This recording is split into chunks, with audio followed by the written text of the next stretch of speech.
Hello, this is the Libertarian Dilettante, and today I'll be playing Democracy 3. I want to use this game as a vehicle to illustrate a pragmatic libertarian approach to government. So in order to do that, I'm going to be going over my party platform before I jump into the game. I'd like to point out that as a libertarian, I believe in limited government, and so my government will really try to focus on doing a few essential things well. The first of those things is providing security, law, and order. Like any government, we need to provide protection against crime. But what makes a libertarian government distinctive is an emphasis on limiting the government's power and showing respect for civil liberties. So when we grant the government the awesome power to use force against its people, we want to ensure that there are adequate safeguards to protect the rights of the citizens and to hold state agents accountable for how they're using the government's power. The second plank of my platform is an economic framework for voluntary transactions. And again, this one's not very controversial. This is things like upholding private property rights, upholding the freedom of contract. Those two together are sort of the bread and butter of a market economy in which people can freely exchange goods and services. Now, in addition to that, the government's own role in the economy has to be handled responsibly. And so we believe in a sound budget. That means collecting adequate tax revenue to pay for all of the government's necessary functions, and a stable monetary policy as well. So we want to preserve the value of the dollar as a means of savings and exchange. Furthermore, we believe in a low stimulus economy, because we believe that stimulus creates dependence and it distorts incentives. And in the long run, you're better off if you just let a free market economy function rather than try to micromanage it through stimulus. Furthermore, we especially reject the idea of bailouts. So if investment bankers make some bad bets on mortgages, they're just going to have to eat those losses, both because that's the right thing to do morally, and because providing bailouts distorts incentives. It allows investment bankers to learn all of the wrong lessons about what's happening, and it encourages them to make bad choices in the future. Essentially, it creates a system where we're going to need more bailouts. Okay, now what I've described so far is sort of a night watchman state. It's a government that does the minimum amount necessary to keep society functioning and no more than that. A super hardcore libertarian would say, we should stop here, that's enough. But I'm presenting a more pragmatic approach, and so I'm going to go beyond that. Firstly, by promoting economic growth and prosperity. There are two specific justifications I'm going to provide for this. The first is that our government is already implementing taxes, and these reduce the incentive to earn money. So in order to counterbalance that, I want some policies that will specifically promote economic growth. In addition, economic growth creates broad-based positive externalities. The third plank of my platform is closely related. I want to promote education and technology. And one reason for that is because knowledge leads to prosperity, so that ties directly into my point above. But I have a separate reason for this. And that is that libertarians believe that people should be viewed as rational, self-reliant individuals who can make their own choices. However, we all know that this is not true, for example, of children. And so in order to ensure that children receive an education and have the opportunity to become the kind of rational, self-interested, autonomous people that a libertarian state envisions, we're going to ensure that the children receive an education, even if their parents or private charities and everyone else drops the ball on this. The state will step in and ensure that people are capable of rising to that level, or at least that they have the opportunity to do so. And separately, we also believe in providing education assistance for adults. And the real reason for this is because we recognize that through no fault of their own, people can lose their jobs or circumstances can change. And so we want to provide assistance to people who want to retrain themselves in order to become more self-reliant in the future. So as a way of promoting this ideal of self-reliance, we're going to provide assistance to people who want to put in the effort and educate themselves. Then the fourth plank of my platform is environmental protection. And this is kind of the flip side of what I've just been talking about. This is meant to address negative externalities.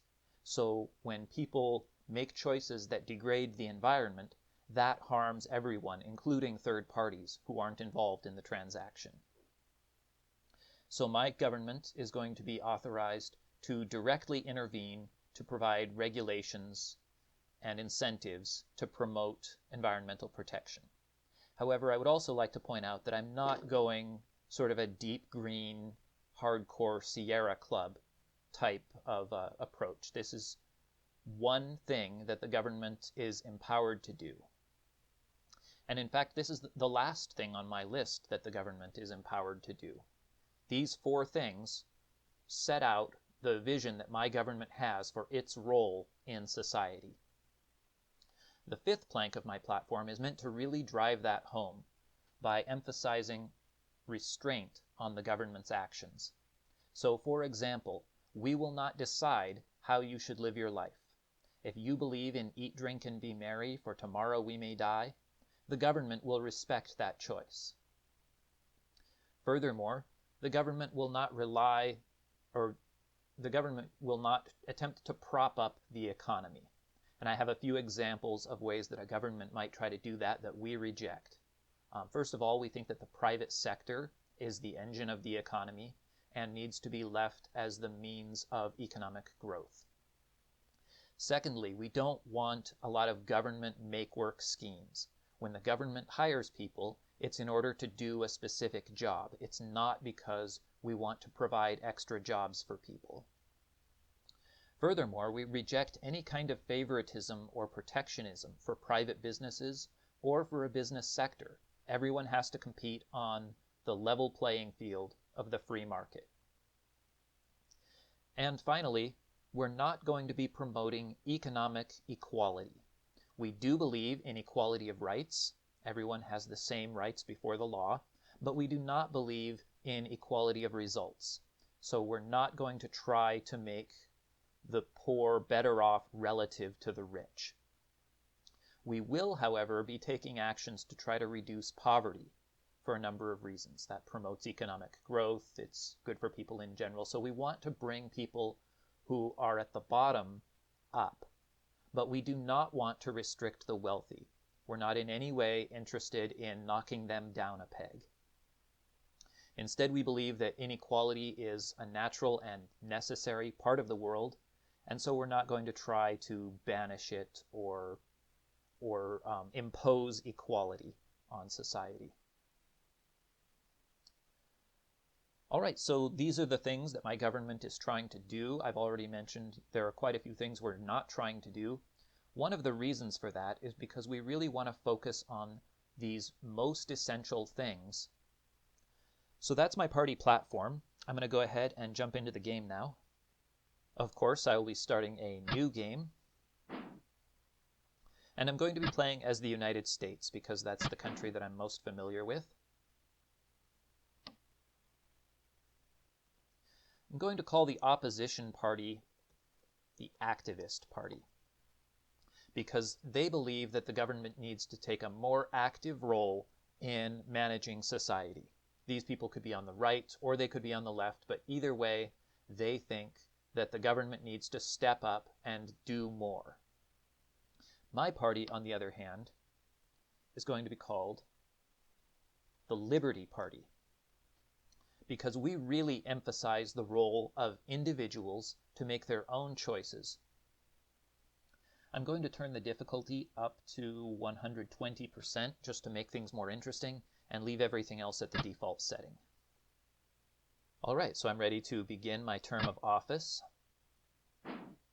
I'm not going to take the time to explain this screen or how the menus work or anything like that. I'm just going to jump straight into the policies that I want to implement. The first plank of my platform was focused on law and order.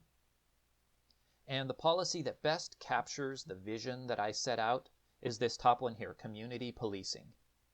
Working with the community rather than attempting to control it, community policing encourages the police to better understand the needs of the local community, especially in areas with ethnic minorities. So in the United States, policing is generally handled at the local level.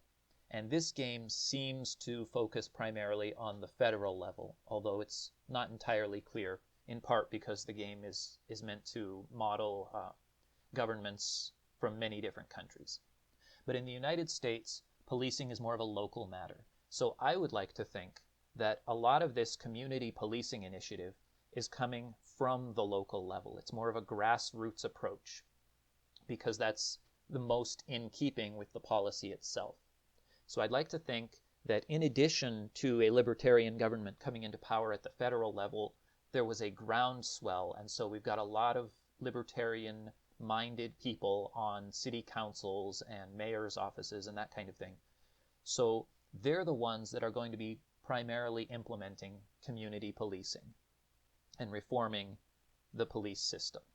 But in addition to that, I think that federal oversight is justified because the federal government has an obligation to respect the civil rights of its citizens. And so that's going to be our approach to lean on local governments and ensure that their police forces are respecting the rights of their citizens. So some specific policies that I've seen libertarians advocate are things like body cameras and videotaped interrogations. That's body cameras for police officers while they're doing their jobs. So there would be a video record of an arrest incident, for example, and we would have video records of interrogations. And this would then create evidence that would be available both to the prosecution and the defense, and it would allow us to hold state agents accountable, as I was talking about earlier. That's really what this is about, is making sure that when police officers exercise the power of the state, that they are being held accountable for that. We also might imagine things like civilian oversight boards. And probably the single most important thing is just the idea that the people within the community have some control over how the police do their jobs, and they have information so that they can exercise appropriate oversight. All right, so I'm going to max out this policy. This is part of the first plank of my platform, so I'm going to spare no expense in reforming the criminal justice system. This shows the various effects. It's going to bring down crime, for example, violent crime in particular. It improves racial tension because racial minorities are most often the victims of police abuses. So I'm going to apply these changes, but I also recognize that I've made the police's job harder in some ways. I'm asking more of them. And so in order to provide them with the resources and the pay to meet these higher standards, I'm going to max out the police force budget. We don't want to spare any expense in giving them the resources that they need to meet the higher standards that we're setting upon them. And I'm not done with the criminal justice system. The next step along the way is the courts. So if the state accuses someone of a crime and threatens to take away their liberty, my view is that the state then also has an obligation to ensure that they can defend themselves against these accusations. Justice requires it. And so because the state has made this accusation and put them in this situation, we are going to ensure that we are providing adequate legal aid so that justice can be served in all cases. And anyone who the state is threatening to take away their liberty will have access to appropriate legal resources. So we've addressed the police, we've addressed the courts, And finally, we're going to address the prisons. Again, I'm going to be maximizing my spending on this. I'll worry about the costs in just a little bit, but for now, I really want to hammer home the importance of the first plank of my platform, providing for law and order. And we want to do it in a way that is consistent with libertarian values. So we don't like the idea of imprisoning people. We believe in liberty, so it's always regrettable if it's necessary to take people's liberty away in order to punish them. And we don't like the idea that people are going to be coming back to prison. We don't like that dependence on the state to correct people's behavior. We prefer instead if people can take responsibility for themselves. Now, recognizing that some people do criminal acts and they must be punished, we are going to fund prisons. But we want to emphasize extensive rehabilitation. We want to break them of the cycle of crime so that they are no longer burdens upon the state, and so that they can instead take positive actions to be responsible for their own lives. So again, this is just one more way that we want to allow the state to do what's necessary, but at the same time try to reduce people's reliance on the state. And if that requires spending more money, then so be it. All right, so I have now really hammered on that first plank of my platform, but I have some political capital left over. So what I would like to do while I'm still on my first turn is set the tone for a country that is open for business. So I want to use the National Business Council as a way of providing assurances to businesses that we're not going to be hostile towards them. We're not going to be like Bernie Sanders, who wants heavy taxes and a lot of regulations to micromanage businesses and extract wealth away from them for other purposes. And also, we're not going to be like a Donald Trump, who uses the executive office as a means to try to bully businesses into some vision of a nationalistic economic policy or something. We're going to let businesses run themselves as private enterprise.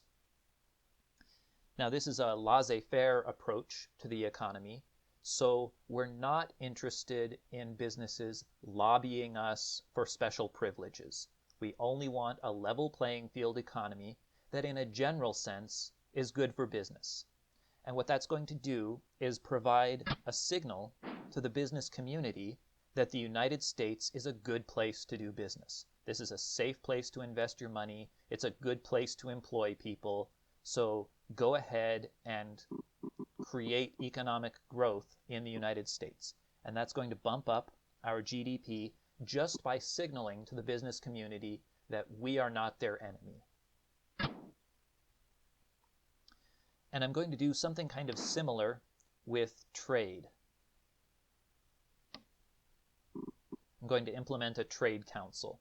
So this is kind of a group of people, I guess, who meet and discuss trade policies, but I'm seeing it as a way of starting off my administration by sending the message that we are pro-free trade.